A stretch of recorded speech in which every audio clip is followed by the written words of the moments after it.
schedule. Like I told you, after lunch we'll be starting by 2 p.m. and at that point of time we had scheduled the virtual interaction with Mr. Mukesh Ambani, Chairman and Managing Director, Reliance Industries Limited. So that is not happening right now at 2 p.m. We will keep you posted on the revised schedule for that keynote address. And in just a bit, we'll have the next session beginning. But before that, we have a few minutes. So a couple of announcements. One is that what we had requested yesterday also, that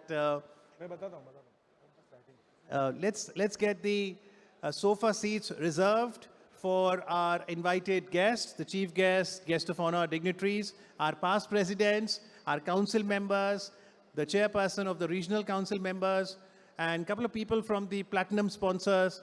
So to the others, we request you make sure you give those seats to the elderly people, the senior statesmen, and all the people that I have just mentioned. We'll really appreciate that. And then we've got many more seats there. So make sure that we occupy those seats and there is no problem. So here we have the official list now. And yes, and of course there are security concerns as well. So we have to just be mindful of that. So let me just read out the list that we would really appreciate sits in the first rows of sofa. So we've got the council members of ICI. We've got the past presidents of the Institute of Chartered Accountants of India. We've got the speakers, all the distinguished speakers as they come. We would want that we have seats reserved for them so that they can sit easily with comfort before we invite them on stage. The board members of the International Federation of Accountants. Remember, IFAC is the global voice of our profession. So they are board members. Presidents, deputy presidents of the accounting bodies from different nations are here. We're very happy if you sit right here. That'll be very inspirational for us. Then, of course, chairpersons of the foreign chapters. Institute, as President Debashish Mitra always says, resides in its branches and the overseas chapters. So if you are in Mumbai from all of these foreign chapters, we request the chairpersons, if you're sitting in the back, step forward. You should sit in front. And then a couple of members from the platinum sponsors. Adani Group is our platinum sponsor. Reliance is a platinum sponsor. You saw the free trade zone representative in the previous session. They are our platinum sponsors. So we have a couple of seats allotted to them as well. So those are the seats we wish should be occupied in the initial rows. And to the others, we request there's ample of space. You can take any chair and just be comfortable. And if you're young, then you can sit even in the back because you can still run and come, no problem. Okay? Thank you very much for that support. So I told you this time the delegates in the 21st edition of World Congress of Accountants are also robos. So let's now have this interaction between robos. The name of one robo is Vishal, an Indian delegate. And let's listen in as to what's the conversation Vishal is having with a foreign delegate, Ella.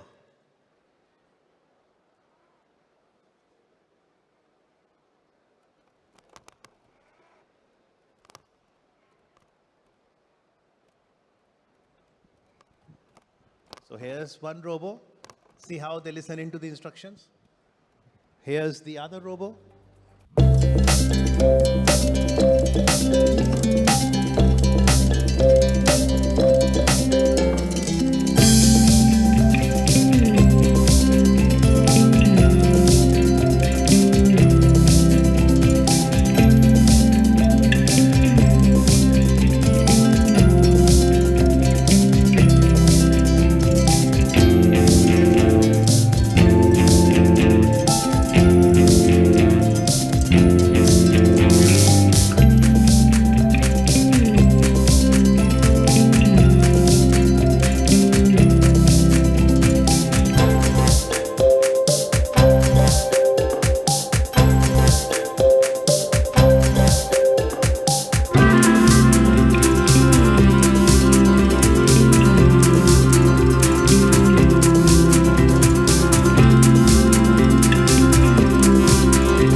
What's the similarity between yoga and accounts? Both balances our lives. Yoga ensures balancing between mind and body, while accounts ensures balancing of assets and liability. Shall we have more such yoga session? Yes, of course. Great. See you later. See you later. Bye. Bye for now.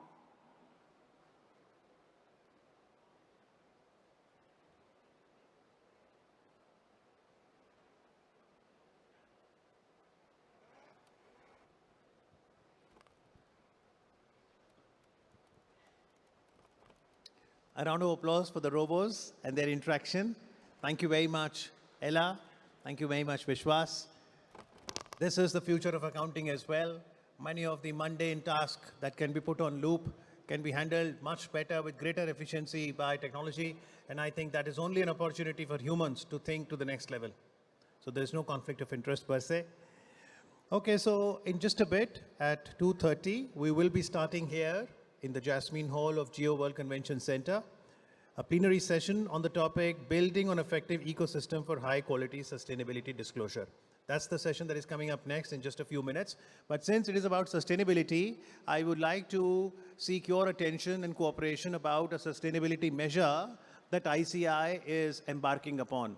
Now, from 1949 till 73 years completion this year, the elections to the Central Council, we've been following the ballot paper. But now the Council of ICI has embraced the idea that from 2024 elections onwards, let's transform from the traditional ballot system to e-voting. E-voting. What is going to be the benefit? Huge savings. So there is no requirement of ballot paper. Nearly 8 lakh ballot papers will be saved. Nearly 3,000 ballot boxes not required. Hundreds of man hours or human hours will be saved. So lots of savings, and this is a sustainability measure. But the reason I'm mentioning this to you is that we require your support. We have created an application to this effect where we can now move the Central Council elections of the ICI onto e-voting from 2024. We want you to cast the vote. So you can go down to stall number 22 whenever there is free time. Right opposite the ICI lounge, you have stall number 22, which says e-voting initiative of the Institute of Chartered Accountants of India. There are multiple computers set up. The steps that have to be followed are written there. So every delegate who's in attendance, you can go there with your delegate number, you will get an OTP, and we have put dummy candidates there. Just select any dummy candidate. We are trying to test that if tomorrow many people vote, the results are all okay. So the application has been put to test, and we solicit your cooperation. Whenever you get time, today, tomorrow, day after, make sure you visit stall number 22 in the exhibition area at level 1 of this particular premises and do cast your vote. That will enable us in fulfilling the sustainability initiative of our institute. Thank you very much.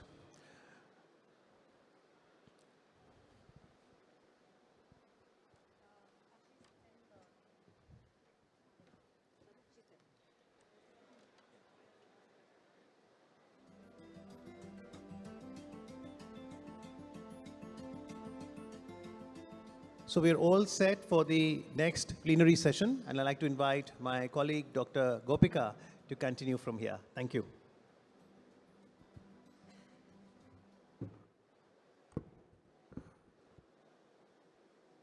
All right, so a very good afternoon, everyone.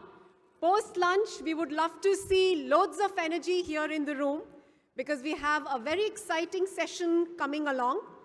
Of course, after having some breakthrough treats being heard from Mr. Gautam Adani, now it's time to get into our next session, which is on building an effective ecosystem for high-quality sustainability disclosure.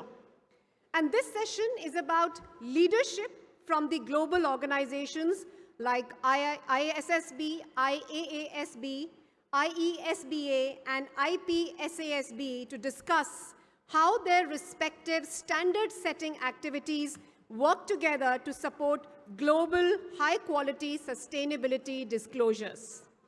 And joining us here for this session, we have distinguished international dignitaries amongst us that I'd like to invite up here on the dais.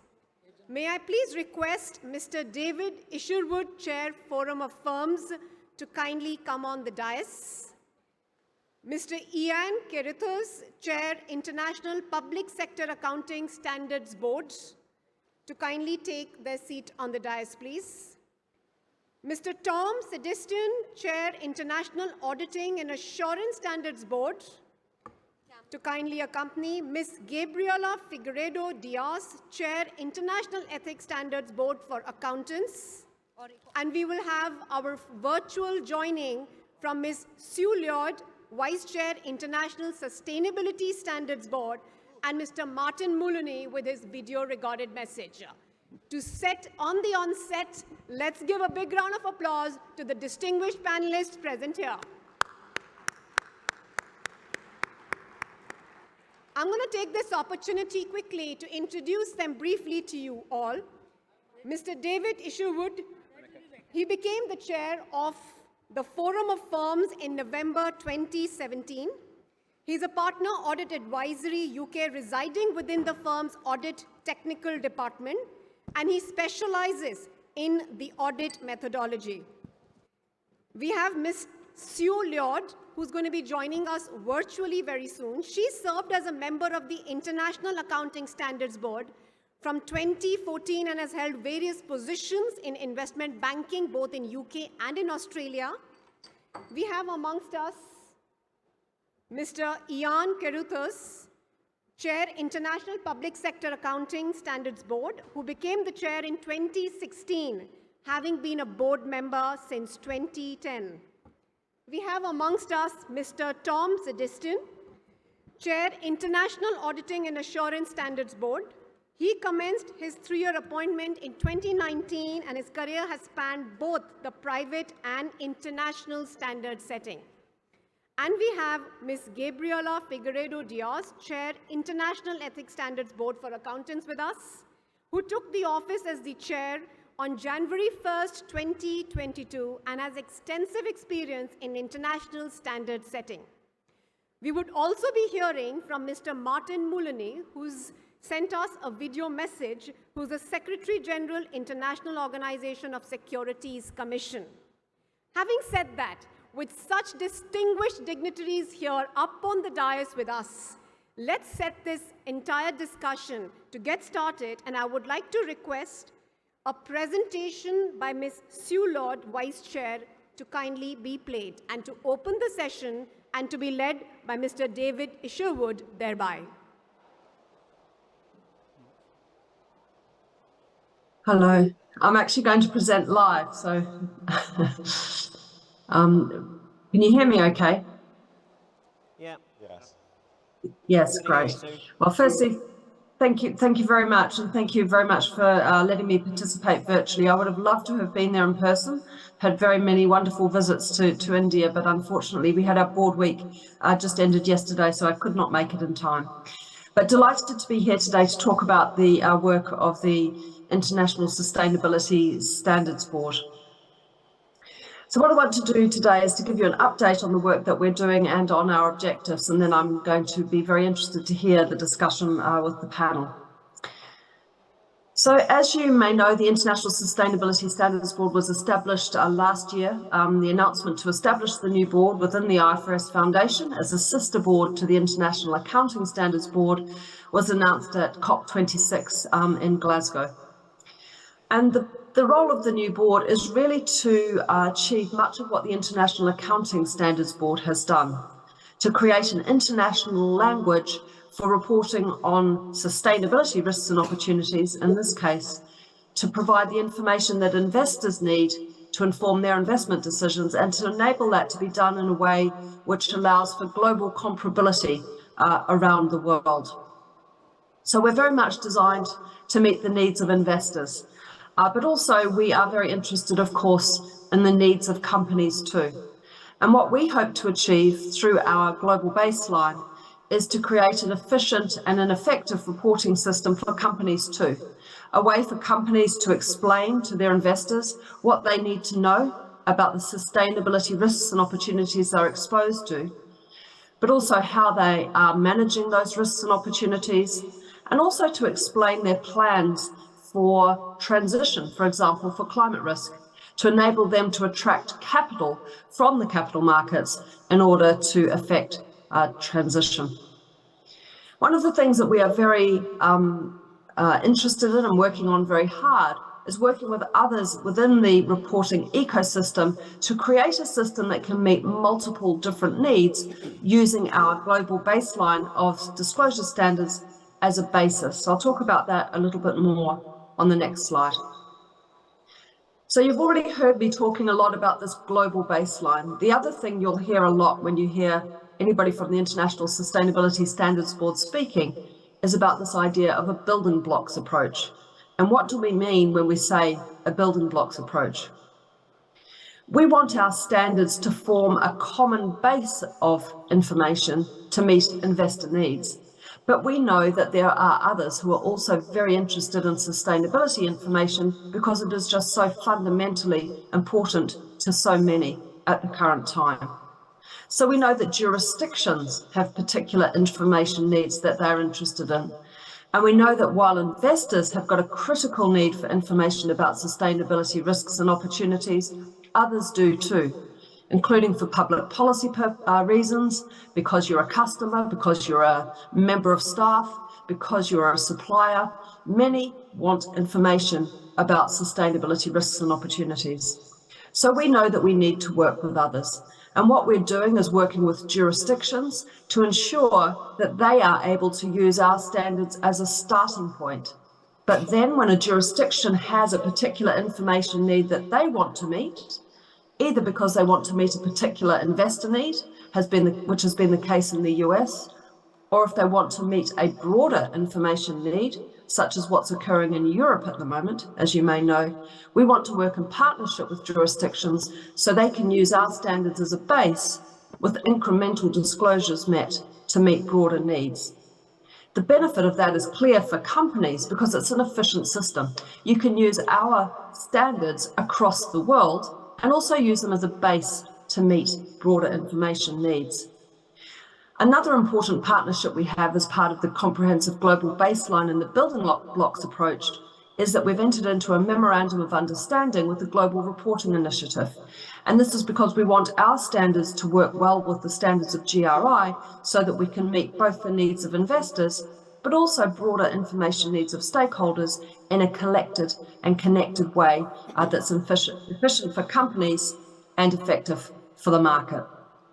To facilitate the global baseline, we work with a jurisdictional working group at the moment comprised of the UK, the EU, China, Japan, the US, with IOSCO, the International Securities Regulators, as observers. And we're also going to establish a Sustainability Standards Advisory Forum, which will be comprised of around 14 jurisdictions who will provide us with input in establishing the global baseline for us all to use. So moving to the next slide. We were really delighted early this year to be able to publish our first 2 standards, which is pretty quick for standard setters, but we got 2 exposure drafts out. IFRS S1, our general requirements document, and IFRS S2, our climate proposals. So the general requirements document does what you would expect with this name. It sets out the general framework for our global baseline. So it does things like commenting on the timing of when this reporting is required at the same time as the financial statements. It talks about where the information should be provided within the general purpose financial reporting package along with the financial statements. And it also asks companies to provide information on all of their significant sustainability risks and opportunities, not only climate, and we refer to third-party materials to help to do that. If you look at our climate document, it asks for information about physical risks from climate change, for example, the risk of flood, transition risk, how a company might need to change its business model as a result of climate change, but also opportunities, the opportunities that some companies may have with their products to benefit or make money as a result of establishing new products and processes to respond to climate change. Our climate document, if you've had the chance to read it, will look familiar to you if you're used to the TCFD recommendations, because we use them as a basis for both of our documents. And our industry-based requirements in the appendix to our climate documents were taken from the work of the Sustainability Accounting Standards Board following their consolidation with the IFRS Foundation. So what did we hear about our two proposals? They were out for comment for 120 days, and the first thing I'll say is that we were really delighted with the level of interest in our exposure drafts. So any of you in the audience who took the time to send us a letter and to read our documents, thank you very much, because the quality of our work is very much determined by the quality of the input and help that we receive from you. We received more than 1,400 comment letters, which I think is a record at the IFRS Foundation. And those letters told us that there was an enormous amount of support for this idea of a global baseline. People really liked the idea of this high quality set of information that would be available for investors around the world. They also told us that it was good that we were moving quickly and that we should continue with that momentum. The risks that we're facing here are urgent, and they want our response to be a timely response. So they asked us to continue at pace.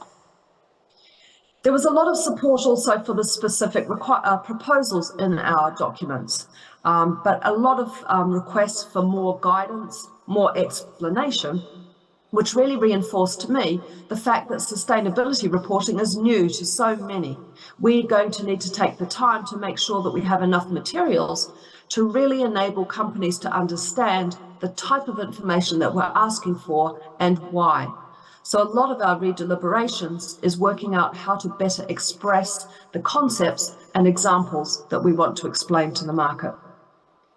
People also told us it's very important that we work with our sister body, the International Accounting Standards Board, and we agree with that, because it's the package of information between the financial statements and the sustainability reporting that investors really need to be able to see and to understand.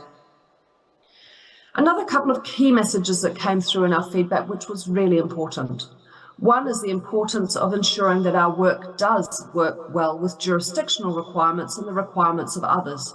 We call this interoperability, and this is why the building blocks approach is so important. We really want to make sure that we reduce the risk of duplication or conflict in different report requirements. And last but certainly not least, a recurring message in every letter, I think, that we received, every outreach meeting that we go to, is that people want our global baseline to be something that can be truly used around the world.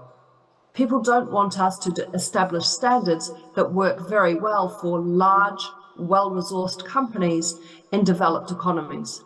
People want our standards to be capable of truly being applied globally for smaller companies and emerging markets. So a lot of what we're doing in the redeliberations is to make sure that where we can, we allow simpler versions of our disclosures or extra time to really enable a comprehensive use of our standards across stakeholder types around the world.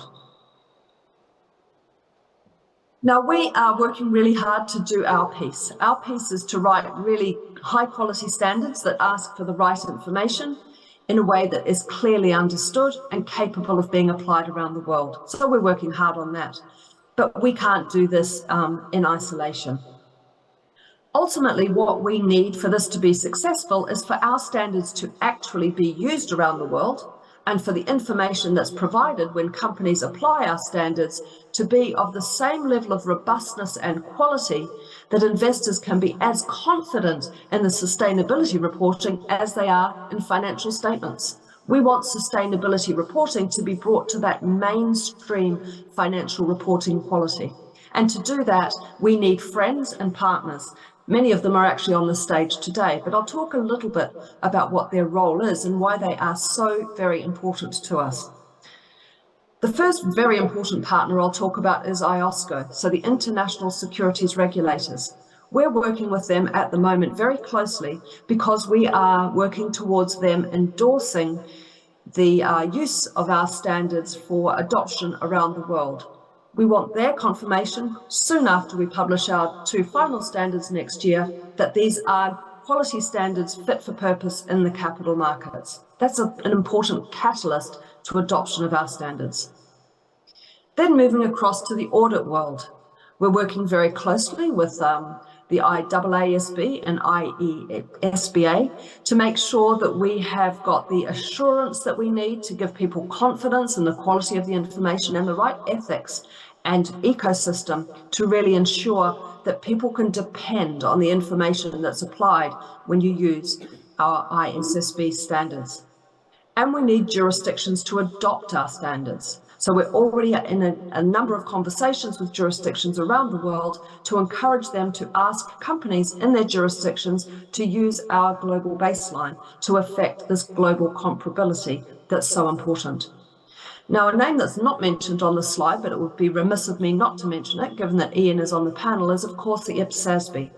Because the more complete the reporting is on sustainability reporting, the more information the world has to try to address sustainability risks. So I'm really delighted that the IPSASB is also thinking about our reporting in this space. And I look forward to hearing what Ian has to say about this shortly.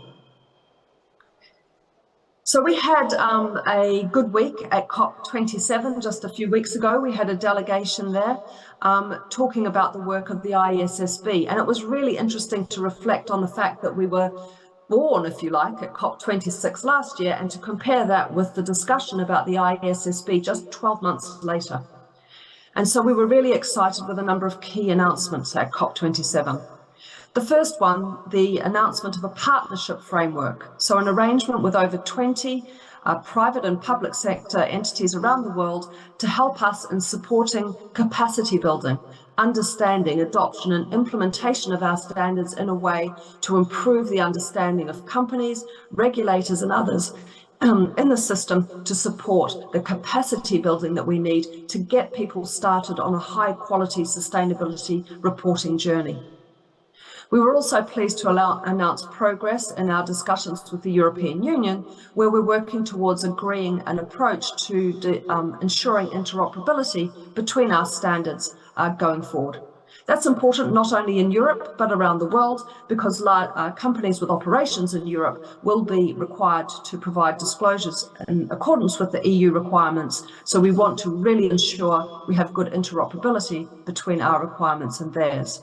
We were also delighted at COP that Nigeria announced their intention to early adopt the ISSB standards. And last but certainly not least, we were very pleased with the announcement by CDP to ask reporting entities to report against our climate document, IFRS S2, from 2024, so that the information from applying the global baseline will be visible and underway sooner rather than later. So a lot of progress towards the actual implementation of our standards, which was really exciting to see. Now, the last thing I'll say before I stop is to give you an idea of what you can expect to see from us looking out over the next year or so.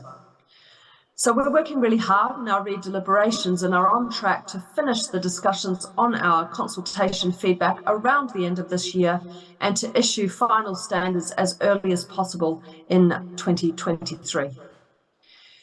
We're doing work with jurisdictions and others, including through the partnership framework, to work to support the adoption and the application of our standards, ready for them to go live.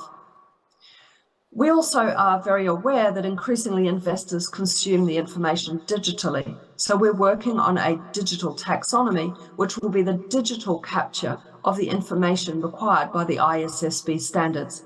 Our staff put out a request for information earlier this year to help us in the design of our digital taxonomy.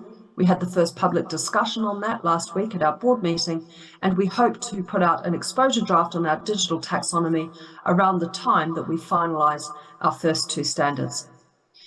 And the last thing I'll mention, which is really important, and it's great for you all, please, to keep this in mind for next year, is that we are going to ask you all early next year in the first half what you think we should work on next. What is the most important thing for our board to focus on after we finish our climate standard and our general requirements document, and why do you think it's the most important thing for us to focus on? We'll give you our ideas in a consultation document in the first half next year, but we really want to hear from you about what you think is important so that we can help to deliver the information that the capital markets need.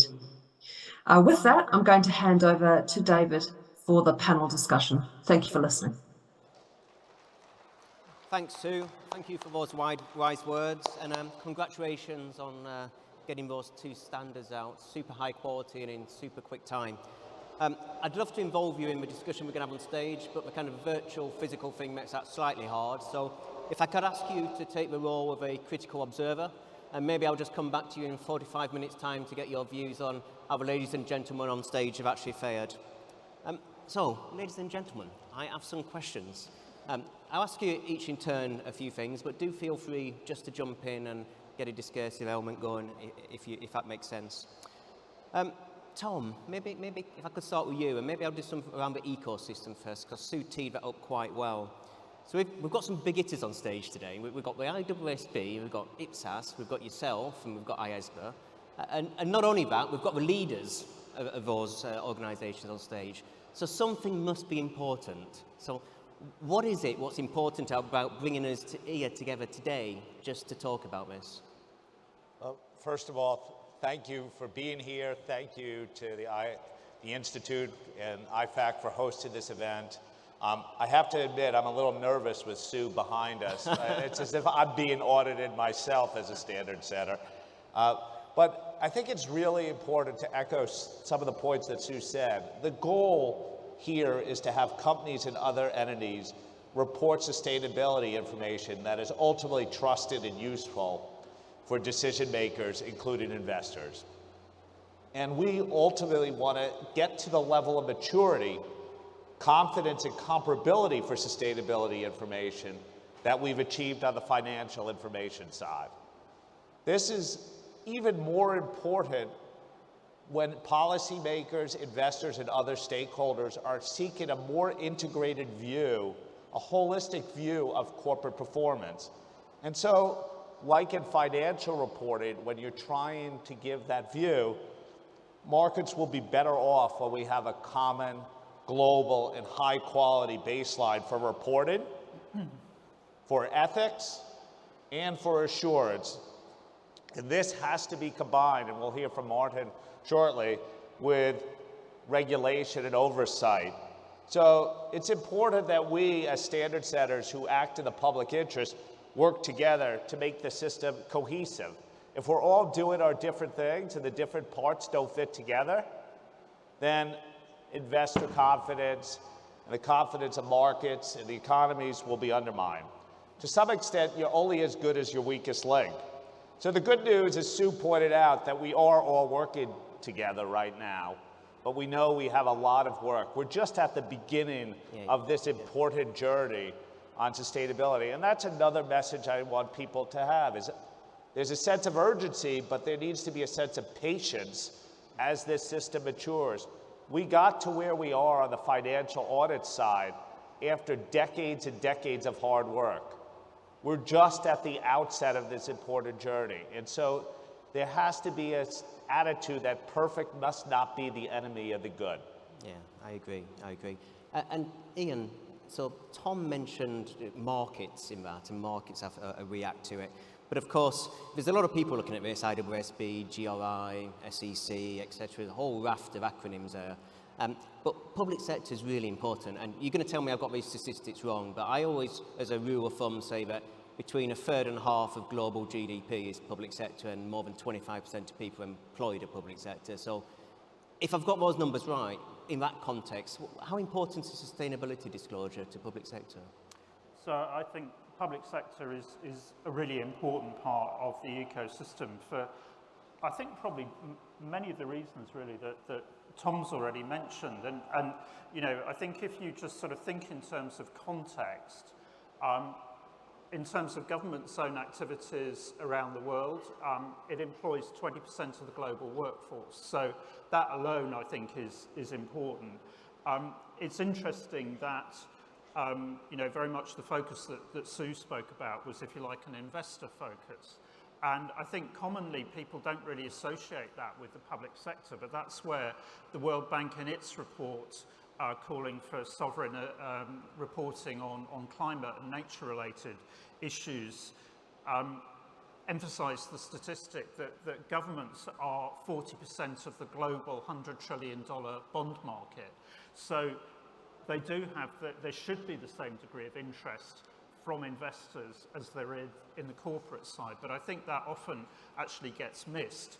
And then if you think about GDP and the fact that governments, size of government varies between jurisdictions around the world, but say amongst OECD countries, on average, more than 40% of expenditure is by the public sector. And that's not just on its own activities. That's giving grants, influencing, regulating the rest of the sector in each of those jurisdictions. So those activities are going to be really important, and it's going to be things like where government gives grants, for example, for local infrastructure, for charging for electric vehicles, or to incentivize movements to net zero and so on. So much, very, very big impacts on the overall ecosystem, and that size and that impact then is really important in terms of delivery of these broader climate goals, sustainable development targets and so on. So I think you have to look at the public sector through that much broader lens, and that's really where, going back to some of what Tom was saying, I think it's really important. Yes, the public sector does do some things differently, but it's really important to build on what is the same, and then to think about, okay, in terms of addressing that different perspective, actually, how do you, first of all, build on what's already there? And I think that's where the comments that Sue was making, I think, become really important, because clearly ISSB is really giving a lot of thought to that overall general disclosure framework, looking at climate change more particularly. And both of those, of course, are important if you look from a public sector lens, but it's then those broader activities. And I think that's where we know that the Global Reporting Initiative, GRI, already has existing guidance, which could well be relevant for that broader landscape for the public sector. So I think that collaboration between GRI and ISSB would be really important in terms of moving the debate forward for the public sector. And then you also just have to think about the broader ecosystem, because the statistical community that produce the sort of macroeconomic statistics on which economies are managed, they also have guidelines supporting the implementation of the SDG targets. So I think in moving forward, we would need to look at, well, okay, how do those relate to functions of the public sector? And you've got, the sort of guidance as well on economic and environmental impacts. You've got task force on nature-related disclosures. So there's a lot of these standards in the broader ecosystem that I think in moving forward in the public sector, we need to try and tie this together so that, it's not just a series of disparate initiatives. We really are actually moving forward and moving forward in a joined up way. Yeah, and you pulled out the SDGs there, and I think that's a really good linkage into the public sector, and it's because it's kind of that why, isn't it? It really is. Gabriela, if I could go on to the kind of ethics part of it, and in my day-to-day life, I'm the ethics partner at BDO, an audit firm, so I live and I love the ethical code. So I've lived by it all my career. But things are a little bit different, I think, now in sustainability. What do you think is specifically is why the ethical code is a little bit different now in the sustainability debate, and why do you think its success will be absolutely critical to the overall ecosystem success?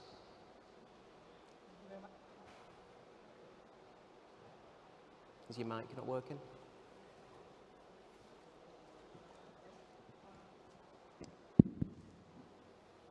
Thank you, Tom. Thank you very much, Ian, and thank you very much for the opportunity to be here today, speaking in such an important and interesting panel, and feeling very special, I must say, because I'm not only the only woman in this panel, but I'm also the only non-accountant I'm the only non-native speaker. Oh, okay, but you are almost an accountant, close to. And I'm the only one who has a hand mic, which, by the way, limits me a little bit because I'm a South Europe native and I need my hands to complete my speech, but I'll try anyway. Ian, why is ethics so important and so special in sustainability? Let me ask you back. Do you all imagine financial information today without ethics standards? This is something that we can't imagine. It makes part of the infrastructure. It is not imaginable that we could have reporting financial standards, financial reporting standards, financial assurance standards, and not have ethics standards, because it's where most of the problems lie. If we look back at the important or relevant scandals, corporate failures, etc., and so it's where they should be solved and they should be addressed. It's for me not imaginable that we could have an infrastructure of standards for sustainability without the ethical part. It's at least as important as it is for financial information, but I would say even more, for all reasons. Because things changed, because the scrutiny of the stakeholders also changed, and because sustainability is probably closer to ethics, even more than financial information.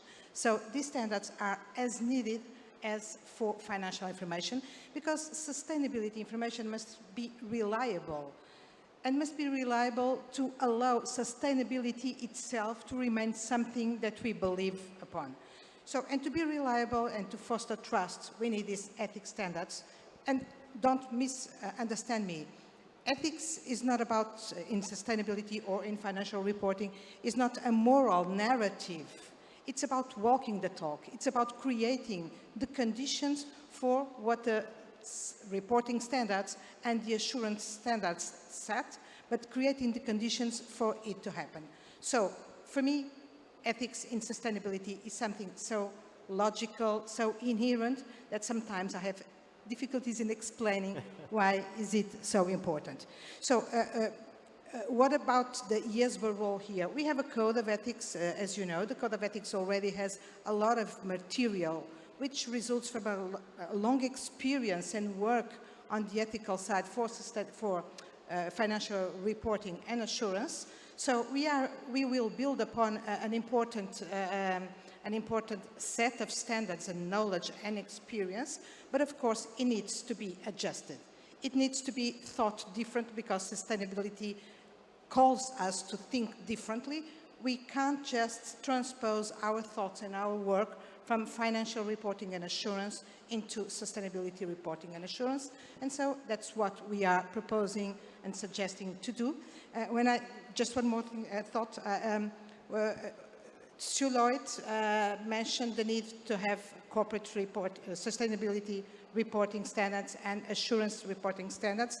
As we see the future infrastructure, this infrastructure must be as coherent, cohesive, and complete as the current infrastructure for financial information. We must have the sustainability reporting standards developed by the ISSB, the assurance standards developed by the IAASB, and the ethics standards that IESBA is very committedly starting to work upon. Thank you. Thank you. Gabriela, maybe just before you put the microphone down, as soon as you've got it, you've given us a hint of what's important for you and what you're going to do. But I know you've got a board meeting in a couple of weeks, and I've looked at the agenda and that, and it's got a constant thread of sustainability. Can you give us a hint on what you think your priorities are going to be as a board, what you discuss? Sorry, I can't hear very well what you say from here, but I mean the priorities at the board. Yeah, senior board meeting in a couple of weeks. Okay, so, in 10 days, about 10 days, the board will meet in New York, and we have a very aggressive agenda, namely on sustainability. The board, the IESBA board, started working on sustainability last March. We have progressed, I think, in a way that it was never seen before, but our aim is to respond urgently and professionally to the call for more sustainability information and provide what is necessary on the ethics side. How do we see that? We are completely aware of the urgency of this work. So first, and to make it clear, we want to meet the deadlines that Tom has already mentioned and that Sir Lloyd mentioned. So we aim at being ready as soon as possible so that this future infrastructure can work together. Okay. Again, I don't see the reporting and assurance standards working without the ethical side. So we have to rush, and you have to rush more than the others because we started later. We also aim at responding to the greenwashing issues that are being raised, but I think that we'll speak about that probably later. For us at IESBA, this is not anymore a question whether we are going to develop standards. This is a decision that has been agreed upon, recognized by the IOSCO and Financial Stability Board in a public way. There are expectations from international regulators and decision makers about our work. And by the way, the IOSCO expectations is that we develop profession agnostic standards. And so that's our aim and our objective. The question and what we are discussing now is how to get there, the path to make sure that we will deliver and provide these profession agnostic standards that can be used by any providers irrespective of their background, if and in case regulators make that decision, because we are aware that these independent providers are already in the market and they are relevant. There is a big number of them, so it is not the responsibility of IESBA to decide whether independent providers are going or are not going to provide these services. This is for regulators. The decisions made until today is that by the European Commission, SEC, Australia, etc., is that these independent providers are welcome to the market, provided that they abide by the same high-level ethical standards in competence, integrity, independence, etc. So what our responsibility as a standard setter is that we develop the standards that respond to this call so that the individual users, regulators, or whatever can make their decisions with respect to these standards. Yeah, and I think that's excellent. I mean, certainly I think the high quality standards, what not just accountants, but anybody can use around the world, professional agnostic. So I wait with bated breath to see what decisions you make in 10 days' time. Ian, talking about inside information, your board meeting, you had a consultation out earlier this year on sustainability. I think that finished in September. Can you give the audience any kind of insights into what the dominant thought processes were and where the board's decisions and thoughts are going to go? Yeah, sure. Thanks, David. So, I mean, rather in the way that Sue said, you know, the pace of change between COP26 and COP27, I think it's been very much a similar sort of year in the public sector. And I think, you know, if you think about the ecosystem, what ISSB has done very well is actually to consolidate that alphabet soup of standard setters that have been producing guidance primarily for the private sector. Now, in the public sector, there just isn't the equivalent. And so, although the question has been raised, well, okay, you know, regulators and so on are actually asking the private sector to apply these standards. What about the public sector? And that was where World Bank released its report at the end of January, calling on sovereign governments to actually start reporting on sustainability and inviting IPSASB to lead a global consultation on that. And we released our consultation paper on that in May, really asking a number of questions. Firstly, actually, did people see the need for guidance for the public sector? Secondly, given the absence of other players, should IPSASB start to take a lead on that? If we did, how should we move forward? And in particular, you know, the collaboration with other international bodies, in particular ISSB, GRI, where might we go as a priority if we did that, and what would we need? So responses were due in September. We held I think 5 or 6 regional roundtables on a virtual basis, where we got over 500 attendees from more than 120 countries. It was frankly amazing, actually, almost when you look at the results, because literally in terms of do people agree that there should be guidance for the public sector, we were well up in sort of 96, 97% agreement with that. Should IPSASB step into that space? Yes, same levels of agreement. Should we move forward by collaborating with those other international bodies? Yes.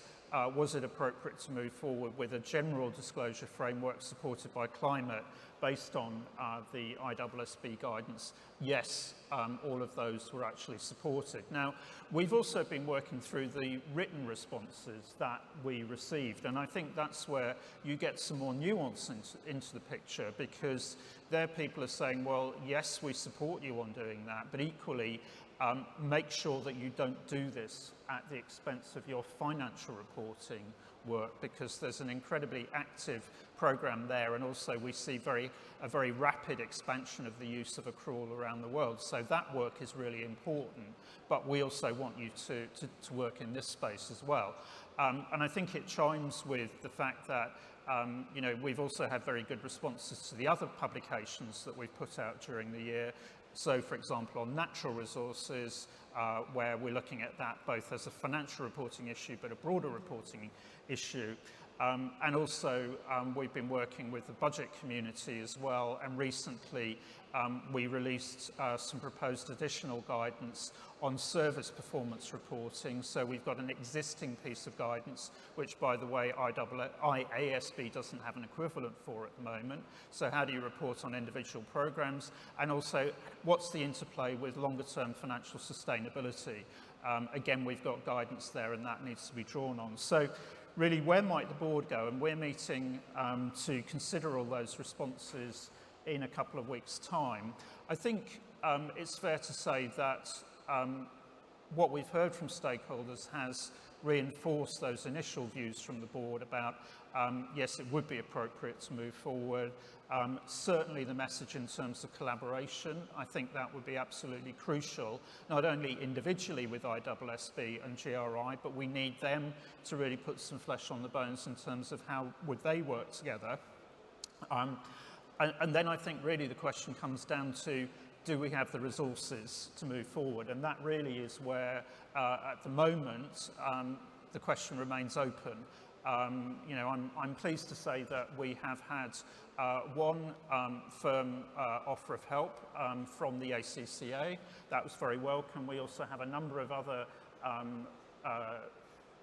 sort of discussions that are reasonably well advanced. But resources will be a challenge in terms of how fast and how far can we move ahead. Certainly, I think the next stage, as with any project we do, is likely to prove further research is required, looking at that ecosystem, and also what would the scope be based on the resource offers that we have. So I think that's the kind of thing that we're likely to be discussing with the board. We will be having those discussions on the 7th of December. So I think that's very much a watch this space, and we would anticipate making announcements after that in terms of the board's positioning and plans in terms of moving forward. I mean, it's fantastic you got that level of response, and I think that level of kind of the same people talking and supporting you.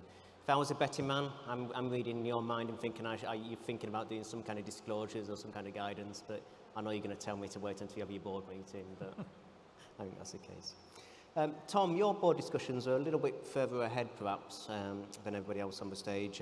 But I am interested because I've been in this job a while, and you've been in this job a while now, and we've spoken about ISE 3000 a lot, and on many occasions there's been talk and request for additional standards, and we've always gone back and said 3000 is suitable. So why is sustainability different here? Why did you decide to do something slightly different? So I think the point is an important one, that ISE 3000 exists. People are doing assurance engagements today on sustainability information on that, benefited from ISE 3410, which is our greenhouse gas statement standard, and we put out guidance in 2021 to deal with the practical challenges, including undoing ESG assurance engagements. So we do have a foundation that already exists. But what has changed fundamentally is two things. One is, like we talked earlier about, there is consolidation on this reporting standards side, which gives us a target to assure against. The other element is that we're moving from a world of voluntary to mandatory sustainability reporting. And what we've heard repeatedly is, one, ISA 3000 is too general to be fit for that purpose. And secondly, that a lot of the relevant material is in our EER guidance. And if you're going to make it required, you have to go from explanatory to mandatory. And so we have started this project, which will now develop what we call the International Sustainability Assurance Standard 5000, which will be the beginning of a new series related to that. But it will importantly build on the principles that exist in 3000, 3410 in our EER guidance. And it will just make it much more specific to the world of sustainability reporting. This will be a global solution for all markets. So the topic, stakeholder, and provider of the assurance services, we will be agnostic to all of them. So it will work to ISSB standards, but it will also work to the framework put in place in Europe. Now the goal, again, this is not just about technicalities. It's about having a common global baseline for assurance. And that means we're very aware of the timelines that are set in Europe and elsewhere. So we won't be done on what our goal is to have a standard out there by the end of 2024. That will be just the beginning of a suite, but that will be the minimum viable product to serve markets such as Europe, who are going to demand assurance services on top of the reported requirements. And we always say, thanks Tom, and we're already seeing demand for those assurance products now actually in the marketplace, and both in terms of requests to a profession and non-accountants as well. What challenges in particular, Tom, do you think the profession is going to face with this? I mean, you must have heard some discussions in kind of your board deliberations on this, I expect.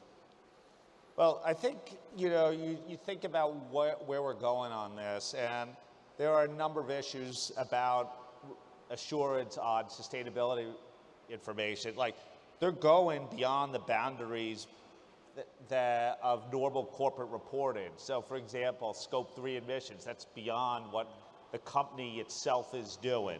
We're talking about forward-looking information here. There's a whole new subject matter expertise that firms, whether it's in the world of audit or elsewhere, need to bring in-house so they could do these assurance engagements. The reported standards need to be sufficiently robust so the criteria, preconditions for doing an engagement, the acceptance of an engagement actually exist. And I think, they're dealing with relatively immature systems, including controls and frameworks within the corporations that they're providing insurance on. So those are all things that are real. For example, bringing it back to our discussion today about the ecosystem, it's for that very reason we're heavily interacting with the ISSB, and we issued a comment letter to their standards, which we're very supportive of, but focusing on issues of how to make those standards more assurable. Yeah, you're right. Gabriela, if I could just turn to you now.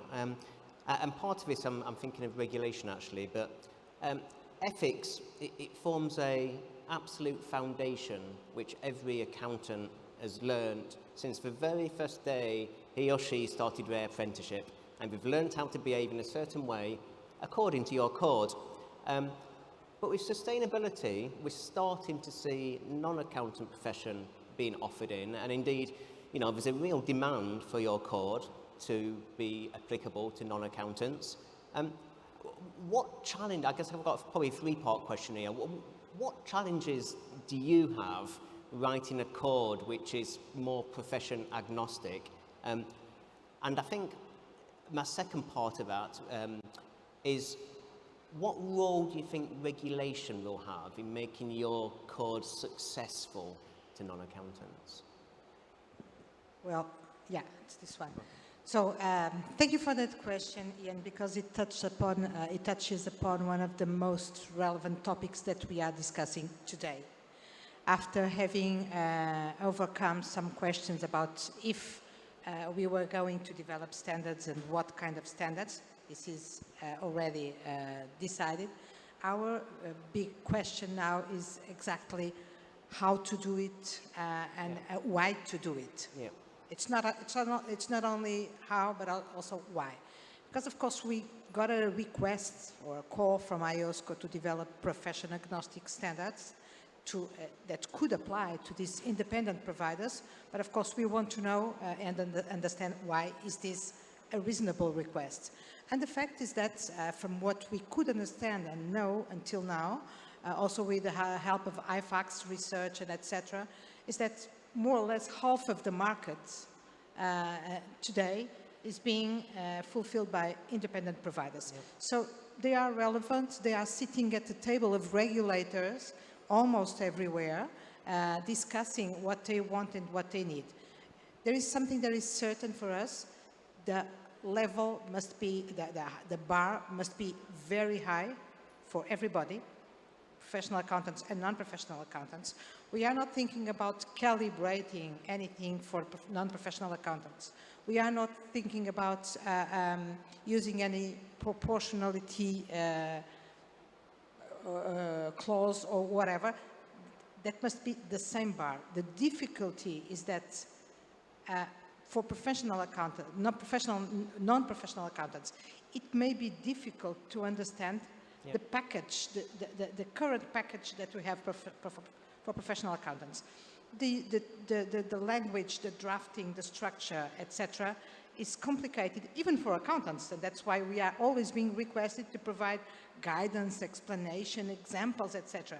So can you imagine engineers, biologists, or whatever, looking at the code of ethics and saying, oh, what's in it for me? I will have to cherry pick what's in it for me and try to understand. So the discussion that we are having and that we hope to address in this upcoming board meeting is, what should we do to make sure that we keep the same high level bar, ethics bar, that we make sure that it works for professional accountants, of course, but that it works also for non-professional accountants, which will allow regulators to make their decisions whether these will be the standards that will apply to everybody or not.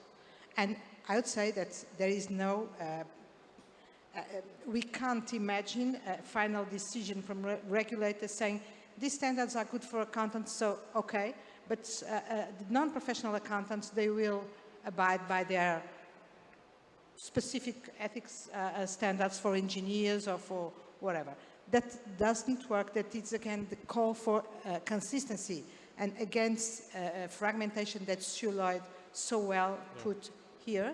And that's our responsibility, because we are not anymore working alone. We have the eyes of the community, of the international community, looking at us and expecting us to provide something which is in the public interest. And the public interest will only be served if we have something that works for everybody. Let me just add, if I may, just completing my previous answer to our priorities or our actions. There is something very important, because the ISSB is working on sustainability corporate reporting standards. The IAASB is working on sustainability assurance standards, but we have to work on both areas, and we will work on both areas. So prepare the preparation and reporting of sustainability issues, and the assurance will be both be subject to our work and standards, both independence and ethics standards. So it's going to be a huge work, but what we aim at is to provide something that somehow envelopes the work of the ISSB and the IAASB. And so, again, so that it works for everybody and that the infrastructure is complete. And I know, Gabriela, you've been debating the pluses and cons of either integrating and backfilling the code or producing a separate code. Are there any thoughts on the pluses and cons there? I can see the smile on your face. I was not going in that detail, but of course this is the big question.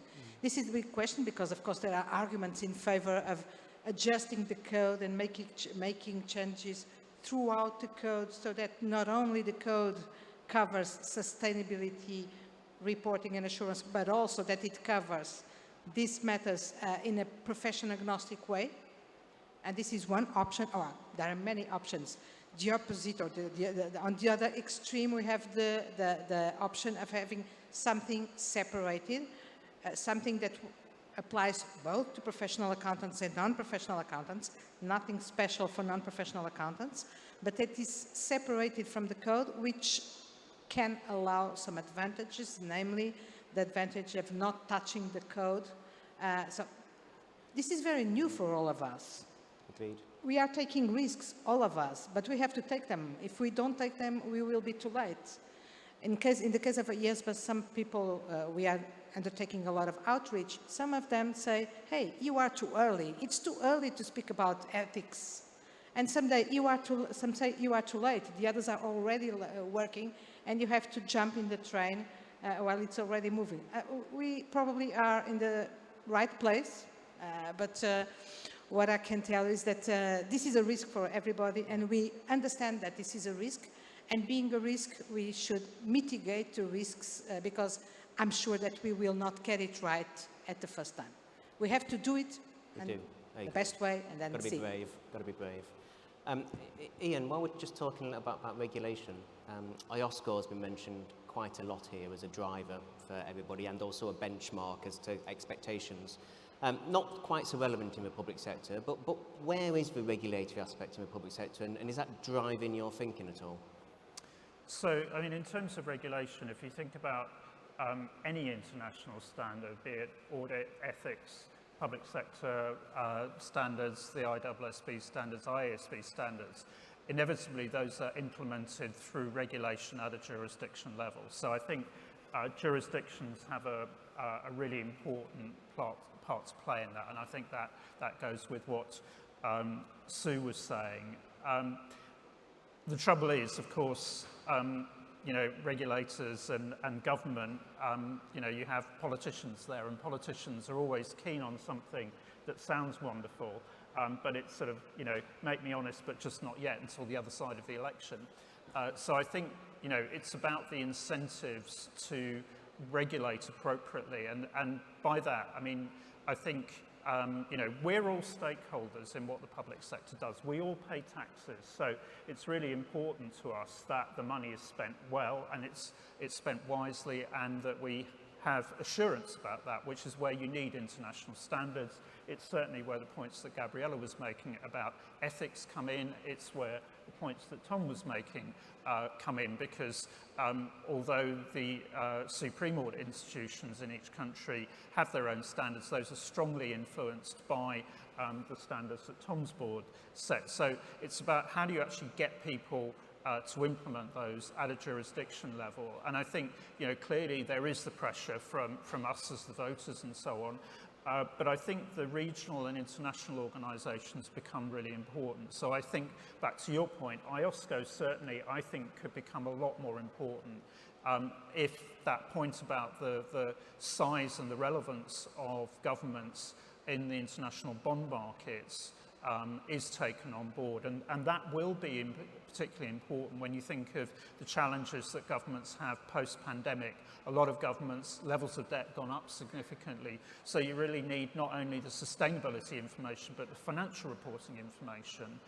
But I think it's also about the incentives from organisations like World Bank and IMF. They can play a really crucial role because they are the organisations that are visible, and also politicians listen to them. So, you know, I've seen this, you know, any number of times where actually if you get an international organisation like, say, IMF going into a jurisdiction, their influence can really make a difference. And it's not just once, it may be 2 or 3 times that they really need to make that point to get the action taken, but I think they have a really powerful role to play. But I would just emphasize, we all have a role to play in this, and we can all actually lobby for better information, better standards, and for that to be made publicly available.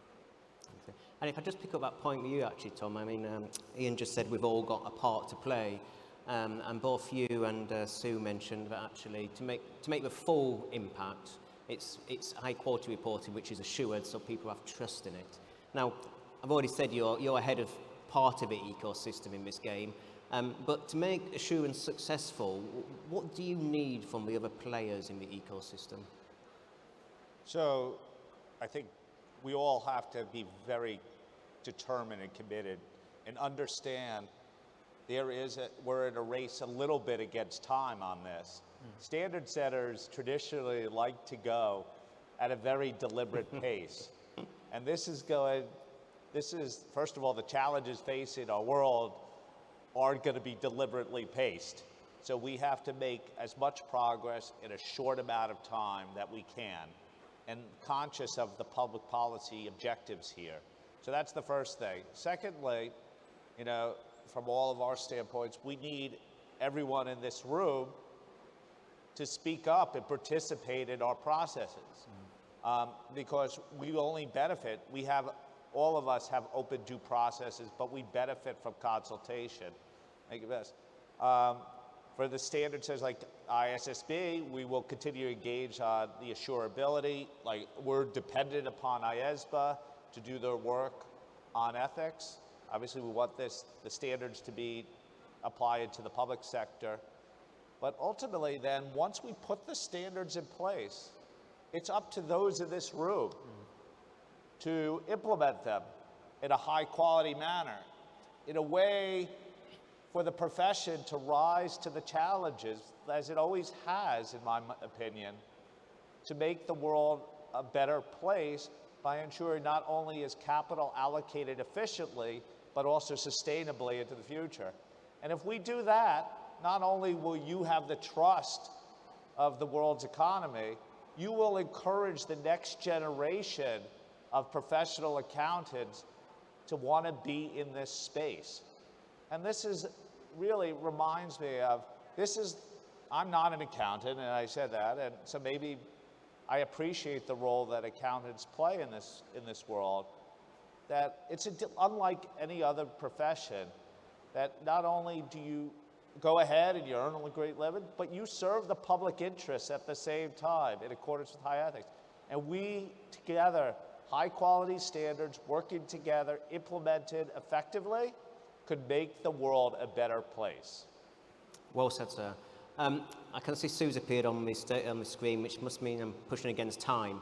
But if I could just ask each one of Gabriela and Ian one cheeky last question for a relatively quick response. I'm sorry, but they're quite tricky questions for relatively quick responses.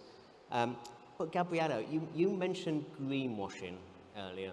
It's a really, really topical subject to talk about, but it's really nebulous. Everybody finds it quite difficult to describe. Now, I think accountants are well placed for looking at greenwashing because it's all about being misled and skeptical, and that's what we grew up on. But what role do you think that your future code is going to have in preventing this in the wider ecosystem outside of the profession? A fundamental one, Ian, I would say, because greenwashing is mainly and above all an ethical problem.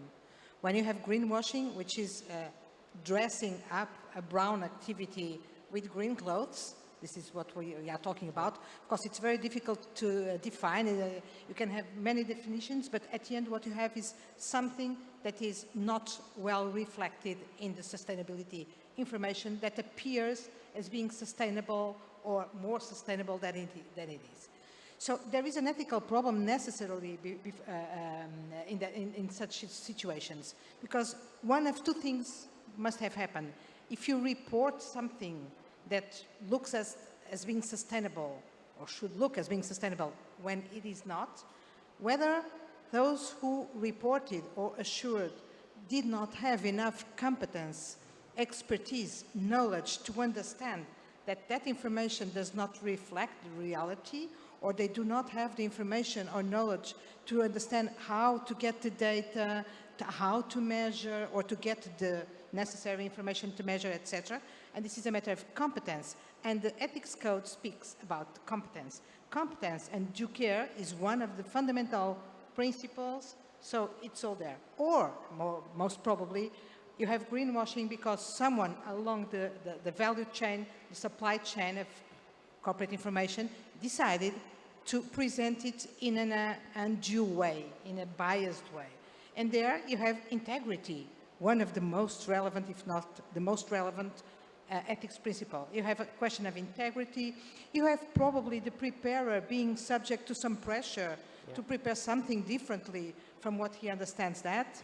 So you have, whatever problem you have an ethical problem. And the code already responds somehow to that questions and to that problems. We have very recently issued a staff guidance paper on greenwashing that tries already to help the preparers and professionals to deal with these problems against the code and the ethics principles in the code, but of course more work has to be done. Yeah, I agree, and I think your code is just the right place, in combination with regulation, I think, to probably address with greenwashing. Ian, I'm going to give you 30 seconds to answer probably one of the most complex questions in the world. Materiality. You've got the IAASB's investor-focused approach, and you've got the double materiality approach of EFRAG. In 30 seconds, how is this going to play out in your space? I think it's going to be very interesting, because if you look at the guidance we're putting out alongside our service performance reporting guidance, it talks about inputs, outputs, outcomes, and clearly if you look at the programs that the public sector is doing, you can see the inputs in the financial statements. You can see some of the outputs if you've got an electric charging scheme, for example, in the financial statements, but the outcomes aren't. They're in much broader society. And so I think that brings you back to this question of focus in terms of materiality, perhaps more from an investor financial statement perspective, compared with perhaps the GRI's idea about impact materiality. And I think looking at the examples that we're proposing to put in our guidance, I think really the question in my mind, and I'm not in the thick of this like Sue is, for example, is really, are we talking about the same thing here? You know, is materiality in the context of the sort of financial inputs, perhaps outputs context, different to outcomes? And certainly in our standard setting, we've actually evolved the approach that if it's something exactly the same as in the IASB standards, we will use the same terminology. If it's something different, we will use a different term, because that conveys something different. And I think that's something where we're going to learn as we start to explore this. But my hunch is perhaps we do have something different here when you're looking at very much those broader impacts that is different. And that would obviously have an impact, for example, on assurance as well as standards. So I'll be interested to see how the debate actually evolves. Yeah, me too. I mean, I think the important thing is that we don't let the debate stall the progress, to my point of view. But, Ian, Tom, Gabrielle, I think we're pushing up against time. We could talk all day, I think, but maybe if I could turn it back to Sue. Sue, you've been listening to this for 45 minutes or so, I hope. Hopefully the technology works and you've got your microphone switched on. And what's your thoughts? Thank you very much, and super interesting panel. I've taken lots of notes. So what are my thoughts? Tom stole a little bit of my thunder, because one of the things that really struck me as I was listening to the panel was how all of us in our own way are really trying to keep the momentum and doing something that isn't normally the path of a standard setter. Standard setters are usually quite cautious, I think, in nature, and quite deliberate in the way that they do things, and it takes a lot of time. And I think everybody on the stage was talking about ways that they were using materials that already existed to build on at pace, to do something quickly to support what we all need to get done. And that really, I must say, fills me sort of hope, if I think sort of more generally about how often we hear about, to solve the big problems of the world, humans need to be innovative. I think in our own ways, we're all showing innovation and momentum. doing as very smart things to move as quickly as possible to create the system where we all have done our part so that the ecosystem that we have between us works well, so that the standards work well from our perspective, but that they are assured well with Tom's work, that Gabriela's got people thinking about things in the right ethical way. And then as well, Ian's looking at how he builds within that same ecosystem too. And so I think it was a fantastic show of how innovative people are being to keep the momentum. The other thing that really struck me, which I think is something that we're all grappling with, and I think everybody's going to be involved in, and it's going to be you in the room listening that are going to be next. We're all starting a massive journey that's a huge change from what we've all been used to in terms of what we need to think about in a reporting sense. And it's scary, but it's also exciting. It's a fabulous opportunity. I certainly love the new world I work in.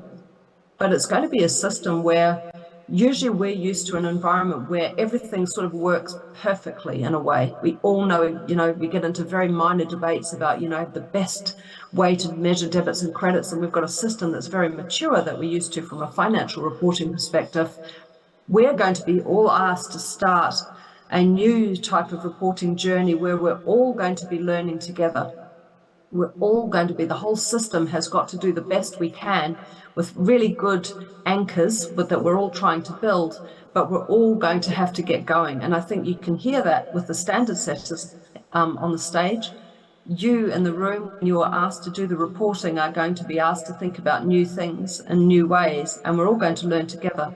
At the ISSB, we've been talking about we all need to cross a river, and some of us can swim already, and some of us are just going to learn, but we all have to get across, and we've got to start somewhere.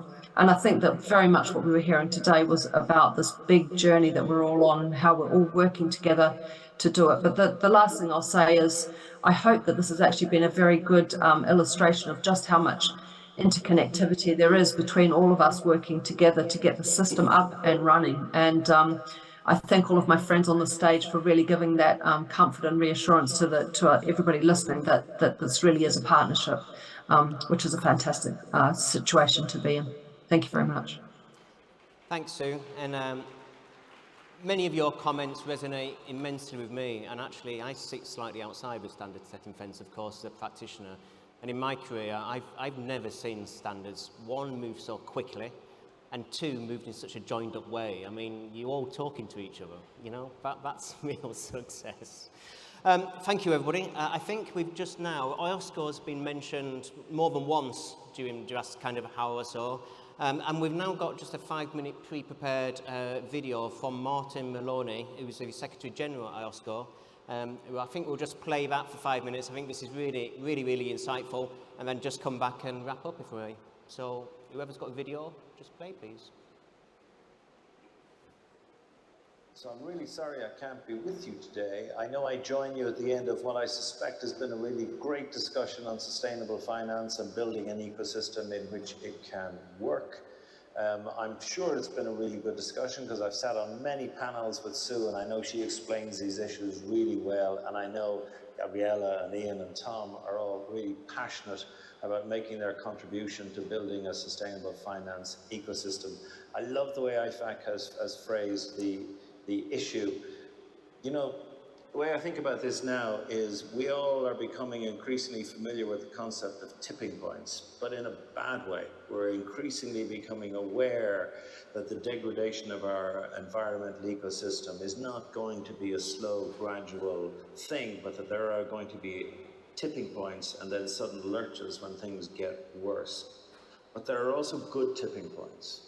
And I think we may be at a really good tipping point in relation to sustainable finance.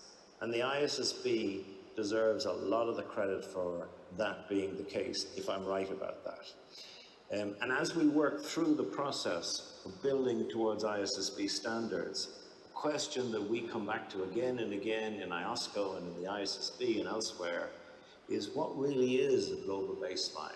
We're having to think that idea back again and again and again and think again about what it really means. What's really essential in terms of a global baseline? We all have to be a little bit realistic.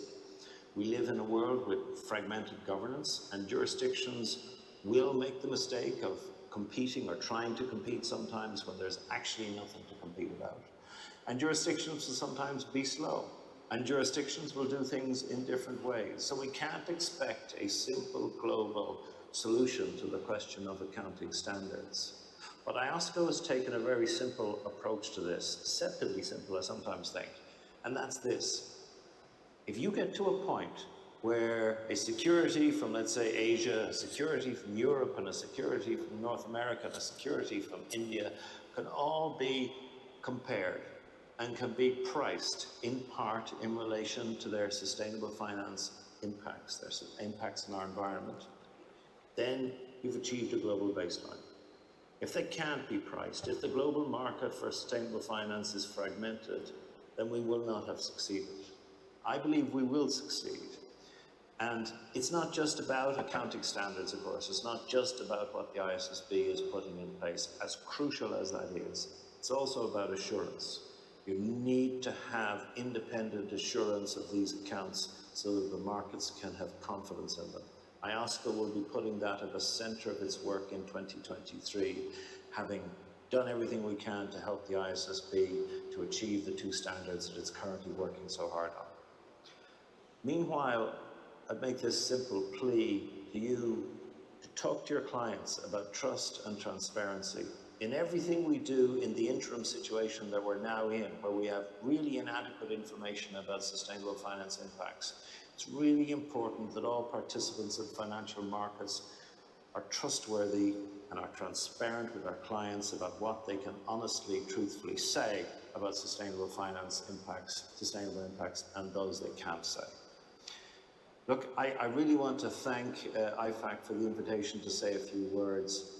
I hope you've had the sense from the conversation you've just been listening to that there's a great opportunity here for us to do something at a global level, which will impact certainly on accountants around the world, but in a really positive way.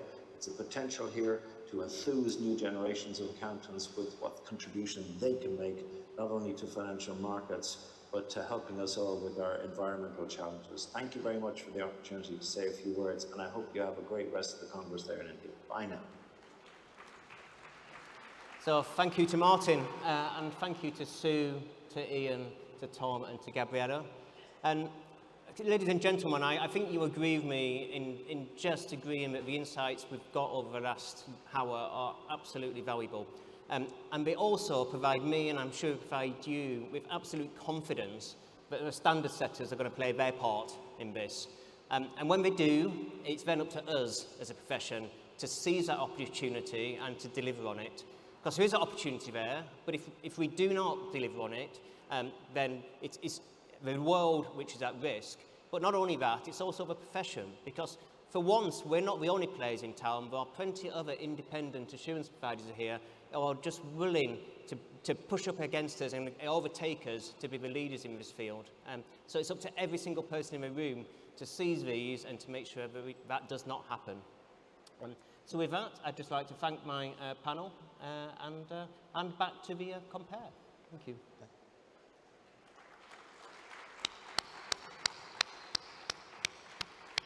Let's have a big round of applause, everyone. When great minds like these think alike, it's absolutely a pleasure, and it indeed was. Thank you so much. Kindly take your seats, ma'am. Sir, if you would just take a seat for a moment. We'd just like to extend our thanks. So I'd like to, really conclude this session by bringing in the thoughts from all our respective dignitaries here on the dais. When Ms. Lloyd, who's actually taken up all the initiative to come virtually online with us to speak about the standards that we need to bring in, and the adoption and application, which is more important, to actually bring in the sustainability disclosures as we were discussing over the last 1 hour, is what is really important. And of course, as shared by Mr. Tom Seidenstein, what I really liked, and I would like to narrate the same, that how we really need to come together. We have just started, and this is just the beginning. Thank you so much for sharing that thought process with us. And I'd like to now mention Mr. Ian Carruthers, who, of course, amongst many other things that I was able to, really relate, that At the end of the day, we really need to make this world a better place. And with keeping that in mind, we can talk about bringing high-quality sustainability disclosures as just one of those elements there. Thank you so much, sir, for sharing that. We also had Ms. Gabriela Figueiredo Diaz sharing with us, and it was really nice to hear from her that how we must walk the talk and not just really be meeting up together, and how all of us can come together to achieve the results. A big thank you to Mr. Martin Moloney as well for sending out his video recorded message on the theme. It indeed was wonderful to hear from him. And of course, I would like to extend my thanks to Mr. David Isherwood, who very beautifully moderated the entire session. Let's give a big round of applause, everyone. With that intent, with that vision, with that plan of action that we've heard, with the entire ecosystem bringing together, results are bound to happen. With that, let's really give away our token of appreciation and gratitude to our esteemed dignitaries here. I would like to invite CA Sushil Kumar Goyal, CCM ICAI, on the dais, please, to kindly facilitate Mr. David Isherwood, Chair, Forum of Firms. Can we have a round of applause for sir, please?